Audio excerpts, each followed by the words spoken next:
And welcome once again to The Verdict. Mick Cornett and Kent Myers, we're here back each week talking to interesting people and talking about some interesting topics. And today's subject is something I think not enough people know a great deal about, and hopefully they'll learn more. Well, I hope so. We're going to be talking about the Oklahoma Academy of State Goals. All of us have goals in life. They may be small, they may be large, they may be achievable, not achievable, but the difference between just making a New Year's resolution or having a goal and having it mean something is to try to implement it, carry it out, and that's what we're going to be talking about with our guest today about what are the appropriate state goals for Oklahoma and how can we implement them. The Oklahoma Academy for State Goals. Today's topic on The Verdict. We'll be right back.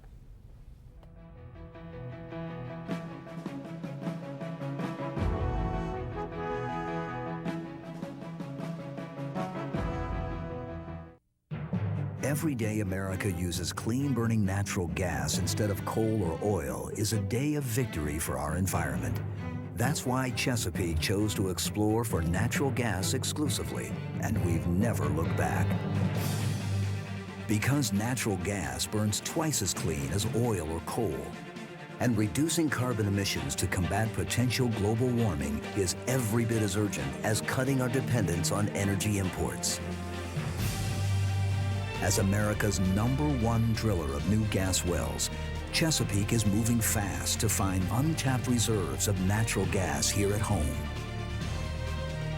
It's the right fuel for America's economy and the fuel for a clean air future. We just happen to be early to see it so clearly. Chesapeake, natural gas wins the day.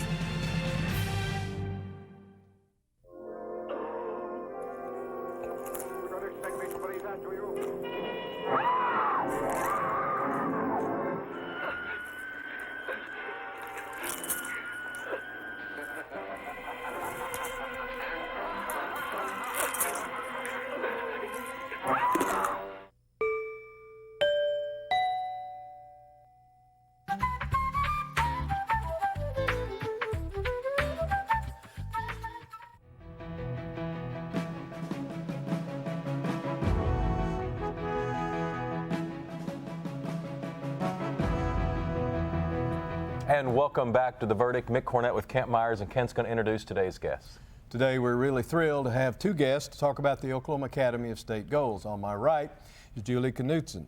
She's the president and CEO of the Oklahoma Academy of State Goals, has been since 1987. She's a native Oklahoman, did both her undergraduate and graduate work at the University of Tulsa. She's been very active in Leadership Oklahoma and is one of very few people to be named twice to the Journal Record Top 50 Women in Corporate Oklahoma list, two separate occasions. Julie, welcome. Thank you. And on my left, a friend and a workout partner from time to time in the gym is Chris Tytanic. He's with Devon Energy Corporation.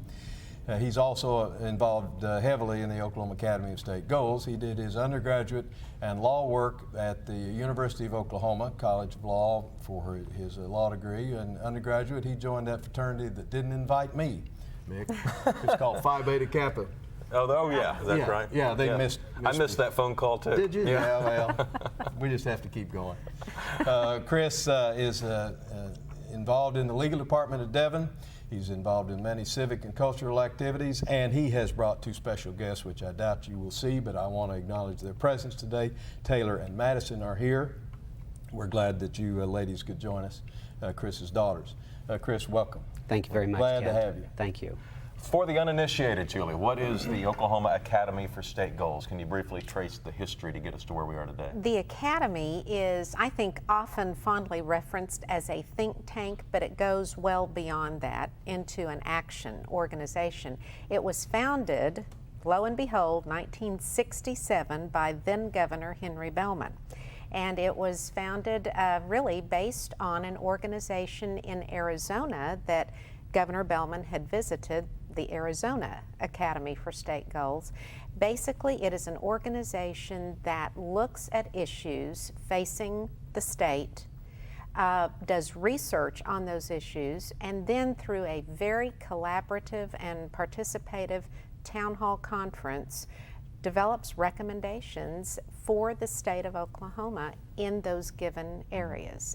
What was Governor Bellman trying to accomplish? Did he have goals specifically? He did. He really, knowing that our legislature does have staff members that do research, he wanted an entity that really was a voice for interested and concerned Oklahomans.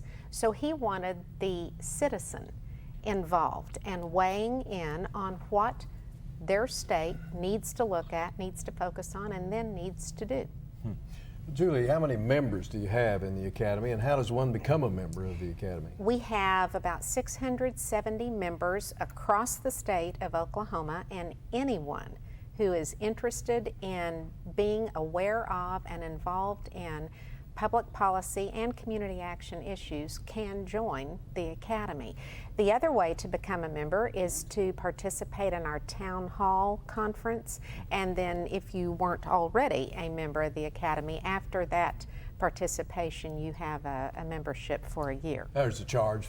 Yes, it's $150, although we do have spouse dues, which are a bit lower, and also student dues. And we have scholarships for those people who could not afford that. Chris, why would somebody want to be a part of the town hall? Why would they want to join? Because the ultimate goal, just simply stating it, is to make Oklahoma a better place to work, live, and play. And that's our ultimate objective, is to bring together a diverse group of Oklahomans interested in issues that affect Oklahoma. And we sort of renew the art of listening, discussing, and debating those issues. Is anything off limits? Absolutely not. That's the beauty of this program, is it's nonpartisan and it's diverse. So every issue that affects Oklahoma is to make us a better place to live. Well, how do is you on make the table. conversation though not negative? How do you say, oh, how do you just trash one party or trash the other party or trash the legislature or trash somebody else? How do you make it proactive and positively focused so things can get accomplished? That's the skill of our moderators, and we conduct the research, and it's an unbiased set of information set on both sides, and so we research both sides, and the moderator makes sure that we keep it online. Do you concentrate on what we should stop doing or what we should start doing, or is it a combination? It is a combination of both. How'd you get involved? Well, as you had mentioned early on in the program, I work for Devon Energy, and Devon Energy was born in Oklahoma, and our ultimate goal is to create opportunities and be a catalyst so that we can make Oklahoma a better place to live, and my involvement through the Academy came through Devon Energy. Well, let's digress just a minute from the Academy and to Devon. I saw some recent information that indicated that Devon was named as one of the best places to work anywhere in the state of Oklahoma, perhaps broader than that. Absolutely. What kind of culture is inculcated there that would enable that kind of designation to take place? Well, it's highly sought after to be employed by Devon Energy because of our CEO, Larry Nichols. It's a top-down organization in which you have the best people working with the organization and for the organization. But it isn't just salary driven. Oh, absolutely not. It's I'm the sure culture that's proven up, and it is from the top down. Larry Nichols, I actually saw him this morning, and he's just a very common, talented individual that is trying to do what's good for Oklahoma. Well, he's been on our show a couple of times, and with this commercial, maybe he'll come back again. Absolutely. Julie, you've been with the organization since 1987. Can you give us some of the ideas that the Academy has discussed that have evolved that people may know more about today that they might not have known about prior to them being discussed at your Academy? Certainly. In fact, I'll go back many years, and in 1987, actually after an Academy conference, one of the major recommendations was that we should have endowed chairs at our universities, and those should be done with matching grants. So whatever the private sector put up to enable a chair to be hired at that university, then the state would match it. And the idea was passed. It's been in place for many years, and as you all well know, in this most current bond issue, some of those matching funds from the state were released, and so we will be able to match several more of the endowed chairs, and ultimately the Academy over several years has continued to push that funding be there to match the private dollars. Well, it seems to me that at least Oklahoma State University's participation in it, I'm sure, has always been good, but it's accelerated a good bit under President Burns Hargis. Sure. He's brought in a lot of donations under his watch. Well, and President Burns Harkis is a former chairman of the Oklahoma Academy, so Burns learned well from the Academy. No, he's highly talented, and I think he'll do a tremendous job there at OSU. What's the motto, moving ideas into action? Is that that's the state That is academy's, that is our tagline, our motto, and it's there for a primary reason. That is exactly what we do. Any of the recommendations that come out of our town hall conferences, and before we actually move to town halls, our annual conferences, don't sit on a shelf. We continue to push and push, partner with other organizations, partner with community leaders to ensure that those recommendations do get implemented. And some are implemented through legislation, as you might well expect. Others are implemented through community action. And a perfect example, which kind of goes back to the question of what is it that we've done, is a more recent 2002 town hall that focused on the health of Oklahomans. And Mayor Cornett, I have no doubt you'll be interested in this. We had several recommendations that resulted from that town hall, and one of them had to do with nutritional standards. Certainly awareness of what our children know about good nutrition, what our parents know, what our schools know. And an example of something being implemented before legislation ever took place is that we decided we needed to look at how nutrition and fitness were playing out in our schools. We did a quick study with the help of Oklahoma State University to look at current elementary schools. This was in latter 2002. At the current schools that were doing something already, and found about 12 elementary schools that were doing a pretty good job. We gave them Academy Awards, and the governor's wife helped us with that. And then we moved into looking at certified healthy cities, but we needed a first step, and we worked with Oklahoma Turning Point to create certified healthy businesses. So all that was done without legislation. Let me jump in here and get us to our first break. We're learning more about the Oklahoma Academy of State Goals. We'll be right back. You're watching The Verdict.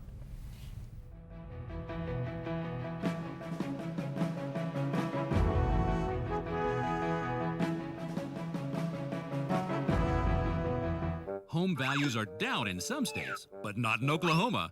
Oklahoma's home values have increased 4.2% during the past 12 months. Unlike some states where home values have decreased as much as 20%. Good thing you're in Oklahoma. There may be real estate problems in some states, but there has never been a better time than now to buy or sell a home in Oklahoma. One of the most affordable states in the country, Oklahomans are buying and selling homes every day, and an Oklahoma realtor can show you how. Good thing you're in Oklahoma.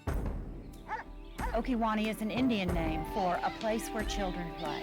When we obtained the camp, we found a lot of oil debris left in the woods. We saw a commercial about how the oil and natural gas industry cleans up old oil well sites.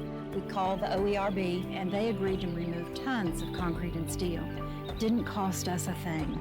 Thousands of children have left their footprints on this land. Thanks to the oil and gas industry, they will for a long time to come. All children deserve a life of hope and love, but sometimes they experience a life of pain, neglect, and abuse.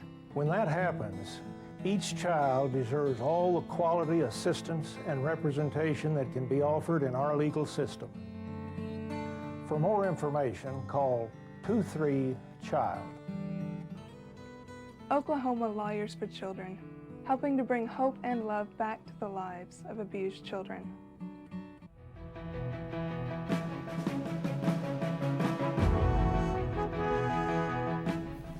Welcome back. We're discussing the Oklahoma Academy for State Goals, and we're going to get right back into it. Information forums. Chris, what is the Academy doing? Well, what we're doing on the information forums, Mr. Mayor, is we are looking at issues that are immediately facing the state. And the ultimate goal of the information forum is to raise the awareness of the public. For example, I am co-chairing the information forum that will be held in March of 2009, and it's an energy-focused information forum. And the topic will be the economic footprint and consequences of living in a state such as Oklahoma that is rich in natural resources, for example, the traditional oil and gas, plus the wind energy, some of the alternative sources of energy. And so the ultimate purpose of that is to raise the awareness of Oklahomans that we are living in a state rich with those resources, and what are the economic impacts of those resources. Well, do you conduct these forums just one time, or are there a series of meetings? There could be a series of meetings, but usually we have one forum per year, and typically that issue may elevate into a town hall, for example. What was the forum for this year? Do you recall? We did not do one this year because we're looking at March of 2009. Now, what kind of attendance would you expect? We're looking at anywhere from 200 to 300 participants in the forum, depending upon the topic. It will be here in Oklahoma City. What about in the Department of Corrections? Any issues there that have through the years gathered the attention of this academy? Absolutely. I'm glad you mentioned that, because our town hall meeting for the next town hall meeting will be involving the prisons and corrections, and Julie is she certainly is prepared to discuss that. Are you the new expert on the corrections well, issues? I am certainly becoming far more knowledgeable about the corrections and the criminal justice system than I ever thought I would be.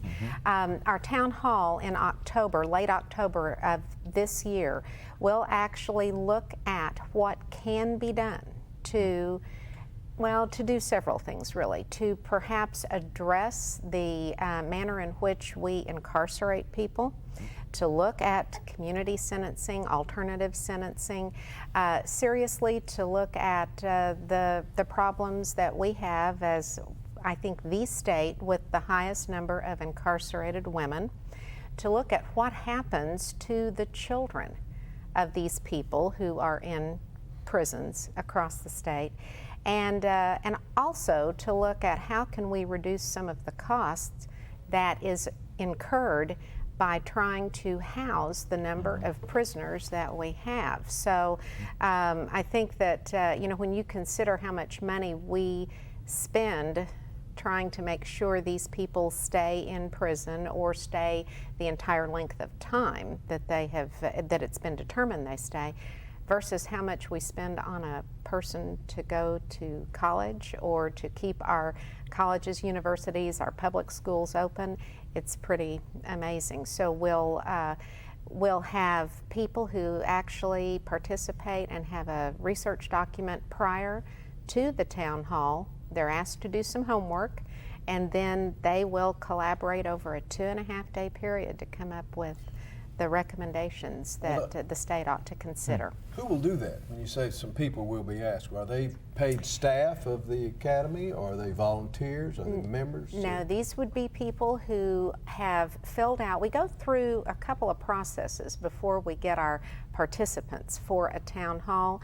We start out with a nomination process. So we've sent out and are continuing to send out nomination forms for anyone in Oklahoma who is interested in participating in that town hall.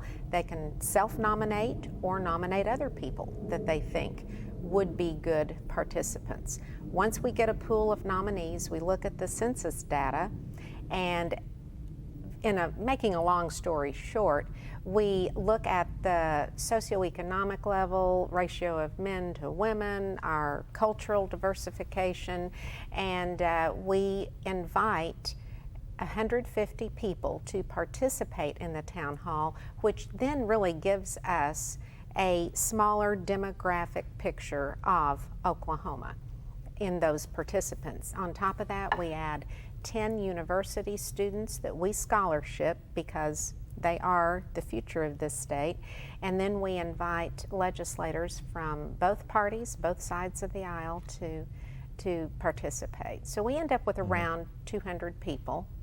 And again, they're representing the entire state, and they spend 2.5 days, which seems like an enormous amount of time, but I have not had anybody at the conclusion of a town hall say, that was a waste of my time. In fact, some have said, we needed to have 3 more days. So. Well, how do you take that information, whatever is gathered from this meeting, to the legislature? How do you get that into action? If it takes legislative action to make these significant changes in the way this state operates, how does that take place? Because it seems to me if that would be a critical next step after this. Absolutely. Implementation is the next step. And it's created by the membership that we have because of the diversification of our membership through our contacts with Oklahoma civic leaders, legislators, et cetera. Then we have a forum and we roll out the implementation proposals from the town hall, and then the members take those back to their contacts in the legislature, et cetera. And it's interesting too, because those legislators who participated in the town hall, you know, they go, I think, initially thinking, well, because of my position as a member of the legislature, this is what I'll roll out. And what they find is we introduce them the first evening as senator or representative, and then after that they are simply an Oklahoma citizen that fully participates in that discussion. So when they leave, along with the other people who've participated, they have a set of recommendations and findings, and they go back and they think, well, you know, I now understand why this was recommended. So more often than not, if it does require legislation, they will go ahead and put a bill together to introduce that recommendation and that change. And then we just push our members and other citizens to do what any citizen should do, and that is contact your legislator and give your support. I suppose, like legislators get lobbied, you must get lobbied some from various special interests asking you to consider certain things, knowing that perhaps your favorable consideration may implement something that special interest is looking for. Mm-hmm. How do you handle that? Well, we take any ideas that people have or concerns that they have or groups have, and we run them through a test, so to speak. We really look at, does this concern address the entire state, or is it really only focusing on one area of the state or one group of people? Then we look at, is there enough research that we can provide on this given topic or idea? And then that idea is submitted along with a survey we do with our membership and other citizens across the state as to what issues are critical for the Academy to look at. And then it then is presented to our board of directors, and in June of each year they determine which issue will be covered in the next town hall. Well, it's a fascinating topic, and I can tell we're going to have you guys back on future shows to discuss the results of these meetings that you're about to have and what we can look to be implemented in 2009. But Julie Knutson, Chris Tytanic, thanks for coming by. The Oklahoma Academy for State Goals. Is that right? Yeah. That's right. Oklahoma Academy for State Goals. I know we're going to have some website information in our last segment, so if people want more information, they'll have that opportunity. Thank you all for coming on the show. Thank you all very much. Kent and I'll have a final word after this.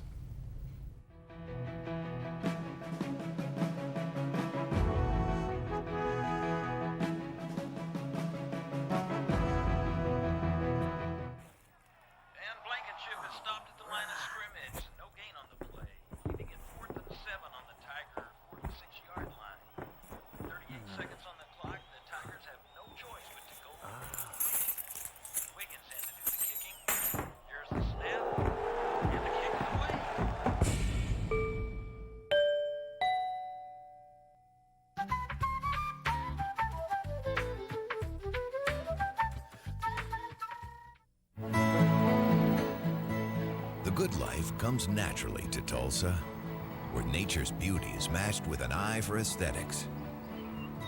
A legacy of neighborhoods graced with lawns and landscaping and handsome homes.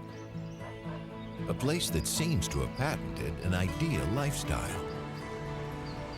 Bank First is loyal to the quality of life Tulsa assures its citizens, to the priority placed on education, culture, and growth. Loyal to builders who transform raw land into residential charm. Developers who see opportunity and add vitality to Tulsa's economy. Bank First serves both enterprise and private lives that need a loyal partner. It's how we help nurture this city's very good life. Bank First. Loyal to Oklahoma. Loyal to you. The Journal-Record is pleased to be a sponsor of The Verdict. The Journal-Record, since 1903, the best source of Oklahoma business news and legal information.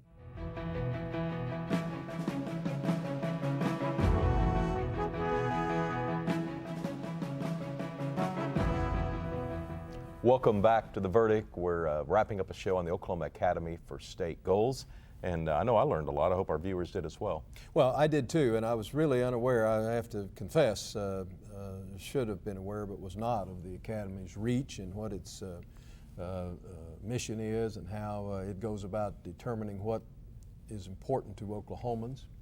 And but not just simply being a think tank. Of course, the real criticism of think tanks is that they get together and think, and then the tank rusts out at the bottom. But these people think about what they're going to do and then go do something about it. That's and right. That's the real difference between people who have grand ideas and people who accomplish grand things. Well, and taking ideas and converting them into action, as you said, is an art. And I can only imagine the importance of a moderator at a situation like that, and where you start to cultivate ideas. It's one thing to have an idea, but to actually let it grow and then try to figure out what it would be like if you implement that idea are two different things. But we want to give the website information for that organization. It's okacademy.org. That's www.okacademy.org. You can also go to our website, theverdict.tv, and tell us about a show you'd like to see here. Yeah, on the Academy website, just remember that Julie indicated that if someone wants to sign up for the Academy or know about the town hall meetings or the information forums and the like, that's a good place to get the information. okacademy.org. All right, coming up next week, hospitals today and tomorrow with Craig Jones of the Oklahoma Hospital Association. Yes, Craig's been on before. He's a repeat guest, but he's going to be telling us about how hospitals, of course, are functioning today insofar as expansion, that rapidly developing technology and very serious illness treatment. But he's also, we're going to ask him to kind of look ahead and see what we can anticipate for the future in your hospital, wherever it may be in your community. And we think he's got a lot to tell us about the health of hospitals, as a matter of fact. Well, you look generationally, we're a very healthy culture. United States in 2008, but we spend more money on health care than ever before. And we're going to continue to do that, and Craig Jones is going to try to give us some leadership and direction on how hospitals affect us here in Oklahoma City. That's next week on The Verdict.